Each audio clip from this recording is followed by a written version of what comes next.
সবাইকে রাজনীতি করতে বলি না, সবাই রাজনীতি করবে সেটা নয়, কিন্তু অবশ্যই নবুয়তের উত্তরাধিকারের মধ্যে অন্যতম গুরুত্বপূর্ণ একটা উত্তরাধিকার হলো রাজনৈতিক নেতৃত্ব।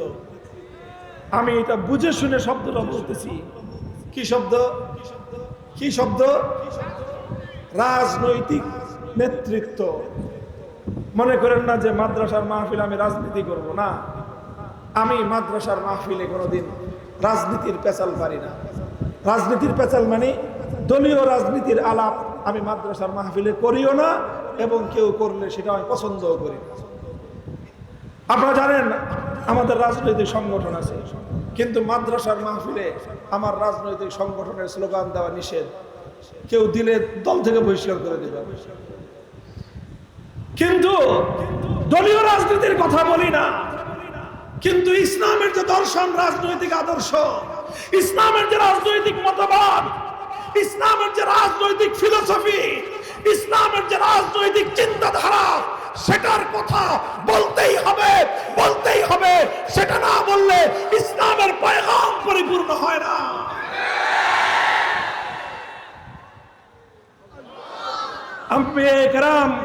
আম্বিয়ে কেরাম তাদের অনেকগুলো পরিচয় ছিল। আম্বিয়ে কেরাম উম্মতের মুআল্লিম, উম্মতের শিক্ষক। কিন্তু শিক্ষক এটা একমাত্র পরিচয় নয়। আম্বিয়ে কেরাম উম্মতের ইমাম। কথা বলেন। আম্বিয়ে কেরাম যেমন মুআল্লিম ছিলেন, আম্বিয়ে কেরাম উম্মতের ইমাম ছিলেন। আম্বিয়ে কেরাম যেরকম উম্মতের ইমাম ছিলেন, ঠিক একই সাথে আম্বিয়ে কেরাম উম্মতের মুজাক্কি ছিলেন। যেটা আজকের পরিভাষায় বলতে গেলে বলতে হবে উম্মতের পীর এবং শেখ, সেটাও নবী করিম ছিলেন। কথা বলেন ঠিক কিনা? তাহলে নবীগণ উম্মতের শিক্ষক ছিলেন, নবীগণ উম্মতের নামাজের ইমাম ছিলেন, নবীরা উম্মতের আত্মশুদ্ধির মুজাক্কি এবং শেখ ছিলেন। যেই নবী উম্মতের ইমাম ছিলেন, যেই নবী উম্মতের মুআল্লিম ছিলেন, যেই নবী উম্মতের মুজাক্কি ছিলেন, সেই নবী জিহাদের রণাঙ্গনে উম্মতের জন্য তিনি জিহাদের রণাঙ্গনে মার্শাল চিফ ছিলেন, তিনি জিহাদের রণাঙ্গনের প্রধান কমান্ডারও ছিলেন। তাকবীর! আল জিহাদ, আল জিহাদ! তারিকুনা, তারিকুনা! নারায়ে তাকবীর! মুহতারাম হাজিরিন, শুধু কমান্ডার নয়, যুদ্ধের সময় যিনি কমান্ডার ছিলেন, রাষ্ট্র পরিচালনার সময় তিনি উম্মতের জন্য সবচেয়ে আদর্শ রাষ্ট্রনায়ক ছিলেন এবং সবচেয়ে দক্ষ, অভিজ্ঞ, দূরদৃষ্টি সম্পন্ন রাজনৈতিক নেতাও ছিলেন।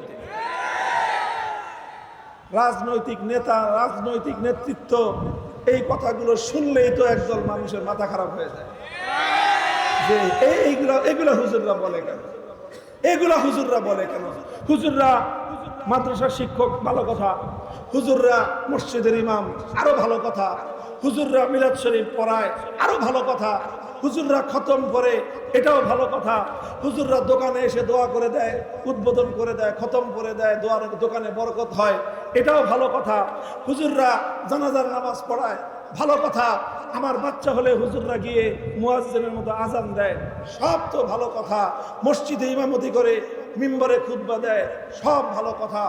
হুজুররা আবার রাজনৈতিক নেতা হইতে চায়, এটা তো ভালো না হুজুর, এটা তো ঠিক না। কথা ঠিক কিনা? আমি আপনাদের একটা হাদিস শুনাই, বুখারী শরীফের হাদিস, মুসলিম শরীফের হাদিস। কানাত বানু ইসরাঈল তাসুসুহুমুল আম্বিয়া কুল্লামা হালাকা নাবিয়্যুন খালাফাহু আখার। আপনারা সবাই একটা শব্দ তো শুনে থাকার কথা, মাদ্রাসা ছাত্ররা তো শুনছে, ইভেন যারা কিছুটা দ্বীনের ইলমের সঙ্গে পরিচয় রাখেন, পড়াশোনা করেন, তারাও একটা শব্দ শুনে থাকবেন। শব্দটা হলো সিয়াসাত। কি শব্দ? অর্থ কি বলেন? অর্থ কি? সিয়াসাত মানে রাজনীতি। সিয়াসাত শব্দের অর্থই হলো রাজনীতি, আরবি ভাষার শব্দ। এই সিয়াসাত শব্দ থেকেই বুখারীর হাদিস, কানাত বানু ইসরাঈল তাসুসুহুমুল আম্বিয়া মিনাস সিয়াসাতি তাসুসু মিনাস সিয়াসা। আল্লাহ নবী বলতেছেন, হাজার হাজার বছর পর্যন্ত এই পৃথিবীতে, দুনিয়াতে উম্মতের মানব জাতির রাজনৈতিক নেতৃত্ব দিতেন আম্বিয়ায়ে কেরাম। আম্বিয়ায়ে কেরামকে যারা শুধু ধর্মীয় নেতা মনে করেন, মূর্খতার জগতে বসবাস করেন।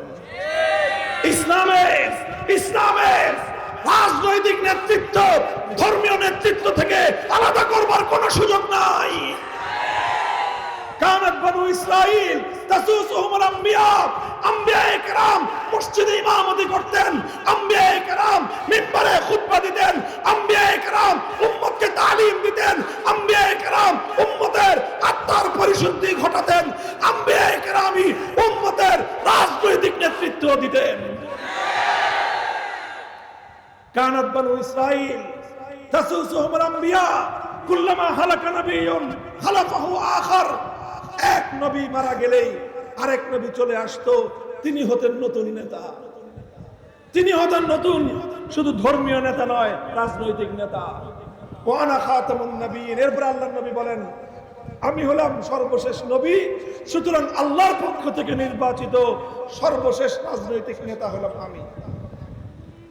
নবী হিসেবে যাকে আল্লাহ পাক মনোনয়ন দান করেন, তাকে আল্লাহ সেই উম্মতের রাজনৈতিক নেতৃত্বের জন্য আল্লাহ নিযুক্ত করেন। নবীজি বলতেছেন, আমি যেহেতু শেষ নবী, আমার পরে আর কোনো নবী আসবে না, সুতরাং আমার পরে রাজনৈতিক নেতৃত্বের দায়িত্ব পালন করবে কারা? নবীজি বলে দিয়েছেন, ওয়াসাতাকুনুল খুলাফা, আমার পরে খেলাফত চলবে, আমার পরে খলিফারা উম্মতের রাজনৈতিক নেতৃত্ব দিবে। খলিফা কারা হবে? খুলাফায়ে রাশিদিন কারা হবে? উম্মতের মধ্যে আল্লাহর নবীর পরে সবচেয়ে বড় আলেম ছিলেন আবু বকর সিদ্দিক, তিনি হয়েছেন খলিফা। তারপরে সবচেয়ে বড় আলেম ছিলেন ওমর বিন খাত্তাব, তিনি হয়েছেন খলিফা।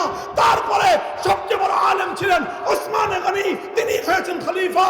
তারপরে সবচেয়ে বড় আলেম ছিলেন আলী মুর্তজা, তিনি হয়েছেন খলিফা। যে সবচেয়ে বড় আলেম সেই উম্মতের খলিফা।